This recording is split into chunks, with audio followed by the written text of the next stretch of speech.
আসসালামু আলাইকুম। সংবাদে আপনাদের সবাইকে স্বাগত। সংবাদ শিরোনাম। শহীদ বুদ্ধিজীবী দিবসে জাতির শ্রেষ্ঠ সন্তানদের প্রতি শ্রদ্ধা জানালেন রাষ্ট্রপতি, প্রধান উপদেষ্টা। নির্বাচনের মাধ্যমে নতুন বাংলাদেশ বিনির্মাণের প্রত্যয়। যতদিন বাংলাদেশ থাকবে এই বুদ্ধিজীবীদের শ্রদ্ধা নিবেদন এগুলি জাতি সবসময় করবে। আমাদের এত বড় অহংকারের জায়গা তো আর খুবই কম আছে। জাতির সূর্য সন্তানদের প্রতি শ্রদ্ধা জানাতে লোকে লোকারণ্য বুদ্ধিজীবী স্মৃতিসৌধ। সব চক্রান্ত উপেক্ষা করে গণতন্ত্র প্রতিষ্ঠিত হবে, প্রত্যাশা ফখরুলের। বাংলাদেশকে তার বিজয়ের পূর্ব মুহূর্তে মেধাশূন্য করে দেওয়ার গভীর চক্রান্ত। যে কোনো মূল্যেই বাংলাদেশের স্বাধীনতা সার্বভৌমত্বকে অক্ষুণ্ণ রাখবো। ওসমান হাদির উপর হামলায় ব্যবহৃত মোটরসাইকেল শনাক্ত, মালিক গ্রেফতার। সন্দেহভাজন ফয়সালের সব ব্যাংক হিসাব জব্দ। সীমান্ত পথে পালিয়েছে কিনা খতিয়ে দেখছে পুলিশ। সীমান্ত পাড়ি দেওয়ার কথা এই সংক্রান্ত তথ্য এই মুহূর্তে আমাদের কাছে নেই, তবে আমরা চেষ্টা করছি, সম্ভাব্য সব জায়গায় অভিযান পরিচালনা করা হচ্ছে। সংস্কারের উদ্দীপনা হারিয়ে গেছে, মন্তব্য ডক্টর দেবপ্রিয়র। রক্ষা হচ্ছে না তথ্যপত্রের ধারাবাহিকতা, স্বচ্ছতা, প্রশ্ন তুলেন নির্বাচনের সার্বিক নিরাপত্তা নিয়েও। গুম নির্যাতনের মামলায় শেখ হাসিনা সহ 17 জনের বিরুদ্ধে অভিযোগ গঠনের রাষ্ট্রপক্ষের শুনানি চলছে। ট্রাইব্যুনালে হাজির করা হয়েছে 15 সেনা কর্মকর্তা। যথাযোগ্য মর্যাদায় পালিত হচ্ছে শহীদ বুদ্ধিজীবী দিবস। দিনের শুরুতে মিরপুর বুদ্ধিজীবী স্মৃতিসৌধে পুষ্পস্তবক অর্পণের মধ্য দিয়ে জাতির শ্রেষ্ঠ সন্তানদের প্রতি শ্রদ্ধা নিবেদন করেন রাষ্ট্রপতি মোহাম্মদ শাহাবুদ্দিন, প্রধান উপদেষ্টা ডক্টর মোহাম্মদ ইউনূস। গুরুত্বপূর্ণ ব্যক্তিদের শ্রদ্ধা নিবেদন শেষে বুদ্ধিজীবী স্মৃতিসৌধ উন্মুক্ত করে দেওয়া হয় সর্বস্তরের মানুষের জন্য। আরো জানাচ্ছেন সহকর্মী ফয়সাল মাহমুদ। 14 ডিসেম্বর বাঙালি জাতির ইতিহাসের সবচেয়ে বেদনাবিধুর একদিন, জাতির জন্য এক মহাশূন্যতার দিন। বিজয়ের ঠিক আগ মুহূর্তেই জাতিকে মেধাশূন্য করতে 1971 সালের এই দিনে বাংলাদেশের কৃতি সন্তানদের হত্যা করে হানাদার বাহিনী ও তাদের দোসররা। দিনের শুরুতে জাতির সূর্য সন্তানদের শ্রদ্ধা জানাতে বুদ্ধিজীবী স্মৃতিসৌধে শুরু হয় রাষ্ট্রীয় আনুষ্ঠানিকতা। রাষ্ট্রীয় আয়োজনের শুরুতে সকাল 7টার কিছু পরেই মিরপুর শহীদ বুদ্ধিজীবী স্মৃতিসৌধে ফুল দিয়ে শ্রদ্ধা জানান রাষ্ট্রপতি মোহাম্মদ শাহাবুদ্দিন। পুষ্পস্তবক অর্পণ করার পর নীরবে কিছুক্ষণ দাঁড়িয়ে থাকেন তিনি। এ সময় বিহুগলে বেজে ওঠে করুণ সুর।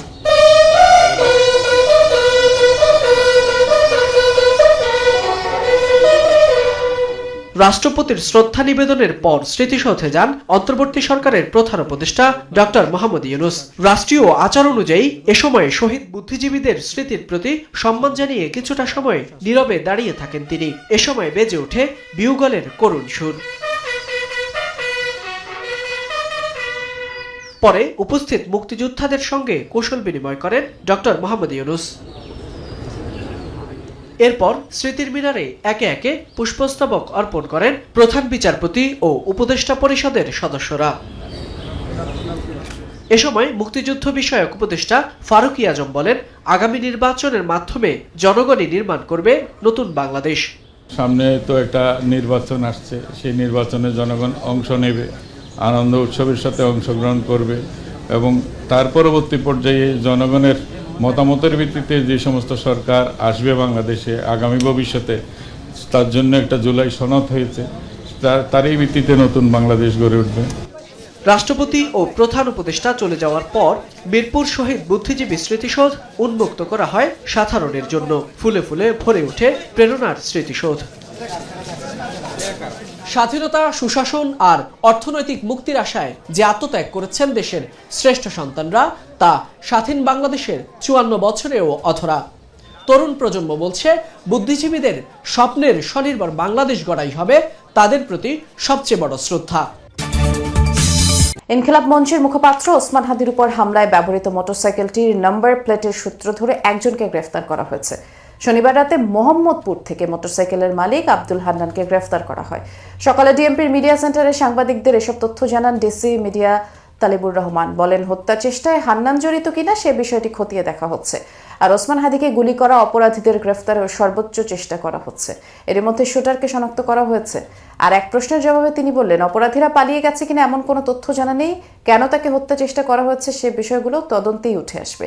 জানান, প্রার্থীদের নিরাপত্তার বিষয়টি গুরুত্ব দেওয়া হচ্ছে। নগরের আইন শৃঙ্খলা পরিস্থিতি স্বাভাবিক রাখতে চেকপোস্টের সংখ্যা ও টহল কার্যক্রম বাড়ানো হয়েছে। ইতিমধ্যে আমরা ঘটনাস্থলের সিসিটিভি ফুটেজ সংগ্রহ করেছি এবং সেগুলো বিশ্লেষণ করে ঘটনার সাথে জড়িতদের শনাক্ত করার কাজ আরম্ভ করেছি। ইতিপূর্বে আমরা বিভিন্ন মিডিয়ার মাধ্যমে একজনের ছবি প্রকাশ করেছি এবং তাকে গ্রেফতারের জন্য আমরা বিভিন্ন স্থানে অভিযান পরিচালনা করছি। ইনকিলাব মঞ্চের মুখপাত্র শরীফ ওসমান বিন হাদিকে গুলি করার ঘটনায় সন্দেহভাজন ফয়সাল করিম মাসুদের ব্যাংক হিসাব জব্দ করেছে এনবিআর-এর সিআইসি। ফয়সালের পরিবারের সদস্য এবং তার মালিকানাধীন প্রতিষ্ঠান অ্যাপল সফট আইটি লিমিটেডের ব্যাংক হিসাবও জব্দ করা হয়। নির্বাচনের তফসিল ঘোষণার পরদিন অর্থাৎ শুক্রবার দুপুরে রাজধানীর পুরানা পল্টনের বক্স কালভার্ট রোডে গুলিবিদ্ধ হন ইনকিলাব মঞ্চের আহ্বায়ক এবং ঢাকা ৮ সংসদীয় আসনের সম্ভাব্য প্রার্থী ওসমান হাদি। তিনি এখন রাজধানী এফআর কেয়ার হাসপাতালে চিকিৎসাধীন। জুলাই গণ অভ্যুত্থানের পর গত বছরের ২৮ অক্টোবর অস্ত্রের মুখে ১৭ লাখ টাকা লুটের ঘটনার মামলার প্রধান আসামি ছিলেন এই ফয়সাল করিম। ওসমান হাদিকে গুলি করার মতো ঘটনা আরও ঘটতে পারে বলে আশঙ্কা প্রকাশ করেছেন বিএনপি মহাসচিব মির্জা ফখরুল ইসলাম আলমগীর। সকালে মিরপুর বুদ্ধিজীবী স্মৃতিসৌধে বিএনপি চেয়ারপারসন এবং ভারপ্রাপ্ত চেয়ারম্যানের পক্ষে শ্রদ্ধা শেষে এই আশঙ্কার কথা তিনি জানিয়েছেন। বলেন, নির্বাচনের মাধ্যমে দেশবাসী যখন গণতান্ত্রিক বাংলাদেশ নির্মাণের স্বপ্ন দেখছে, সেই সময় আবারও শত্রুরা হত্যায় মেতে উঠেছে। ৭১ বিজয়ের আগে দেশকে মেধাশূন্য করার পরিকল্পনা করা হয়েছিল। মির্জা ফখরুল বলেন, চক্রান্ত মোকাবিলা করে সার্বভৌমত্ব ও গণতন্ত্র রক্ষায় এগিয়ে যাবে বিএনপি। অপশক্তি আবারও মাথাচাড়া দিয়ে উঠেছে। ৭১-এর মতো ধর্মের নামে বিভক্তি সৃষ্টির ষড়যন্ত্র চলছে বলে মন্তব্য করেছেন বিএনপি মহাসচিব মির্জা ফখরুল ইসলাম আলমগীর। দুপুরে ডিপ্লোমা ইঞ্জিনিয়ার্স ইনস্টিটিউটে বুদ্ধিজীবী দিবস উপলক্ষে মুক্তিযোদ্ধা দলের আলোচনা সভায় তিনি বলেছেন, গণতন্ত্রের আকাঙ্ক্ষা বাস্তবায়নের পথে এখনও চক্রান্ত চলছে। জনগণের ঐক্য দিয়ে নির্বাচনের মধ্য দিয়ে গণতান্ত্রিক বাংলাদেশ নির্মাণ করতে হবে বলে জানান তিনি। বলেন, আসন্ন নির্বাচন হলো উদারপন্থী ও স্বাধীনতার বিরোধী শক্তির মধ্যে নির্বাচন। যারা দেশের জন্মকে, স্বাধীনতাকে অস্বীকার করে, তাদের বিশ্বাস করার কোনো কারণ নেই। ধানের শীষকে বেছে নিয়ে দেশের মানুষ সঠিক সিদ্ধান্ত নেবে বলে আশাবাদ ব্যক্ত করেন মির্জা ফখরুল। লড়াই করেছি, যুদ্ধ করেছি, এই দেশে একটা স্বাধীন ভূখণ্ড এনে দেওয়া হয়েছে, যার ফলে আমরা এখানে বেঁচে আছি, টিকে আছি এই ভূখণ্ডে। সেটার দিকে থাকবো নাকি আমরা যারা সেটাকে নস্যাৎ করতে চেয়েছিল তাদের দিকে থাকবো? বন্ধুরা, আজকে এই প্রশ্নগুলো আসছে এই জন্যে যে এই শক্তিটি আবার মাথা চাড়া দিয়ে উঠেছে। এই শক্তি আজকে আবার মানুষকে বিভ্রান্ত করছে সেই ধর্মের নামেই। ১৯৭১ সালেও কিন্তু সেই ধর্মের নামেই বিভ্রান্ত করতে চেয়েছে। মিরপুর শহীদ বুদ্ধিজীবী স্মৃতিসৌধে মানুষের ঢল নেমেছে। রাষ্ট্রীয় আনুষ্ঠানিকতার পর সর্বস্তরের মানুষ স্মৃতিসৌধে শ্রদ্ধা জানায়। ভোর থেকেই রাজনৈতিক দল, সংগঠন, স্কুল কলেজের শিক্ষার্থীরা ব্যানার, ফেস্টুন নিয়ে স্মৃতিসৌধে যান। এ সময় মুক্তিযুদ্ধের চেতনাকে ধারণ করে দেশ পরিচালনার নানা স্লোগান দেন তারা। সকাল 7:30 থেকে সর্বস্তরের মানুষের জন্য উন্মুক্ত করা হয় বুদ্ধিজীবী স্মৃতিসৌধ। আর স্মৃতিসৌধের ভেতর থেকে বাইরে পর্যন্ত মানুষের দীর্ঘ লাইন। শ্রদ্ধা নিবেদন শেষে অনেকেই বুদ্ধিজীবীদের কবরের সামনে নীরবে দাঁড়িয়ে সম্মান জানান, সূরা ফাতিহা পাঠ করে আত্মার মাগফিরাত কামনা করেন। সবার কণ্ঠেই ছিল দেশ এগিয়ে নেয়ার প্রত্যয়।